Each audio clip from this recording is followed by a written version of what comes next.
Magandang araw sa'yo Tenyente, siya nga pala, may lead na ba kayo doon sa nangyari na pagpatay doon sa bata? Tungkol sir doon sa crime scene, may natagpuan po ang SOCO na ilang mga ebidensya na maaring gamitin laban sa suspect, pero sa ngayon sir wala pa kaming lead sa suspect. Ganoon ba? Sige, gawin nyo lahat ng paraan para mahuli na kaagad ang suspect sa lalong madaling panahon para mabigyan na kaagad ng hustisya ang biktima. Sige sir, maraming salamat po.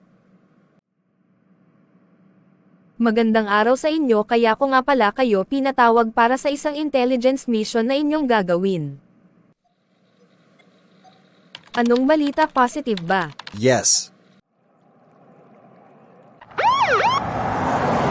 Ikaw ba ang bumaril sa bata?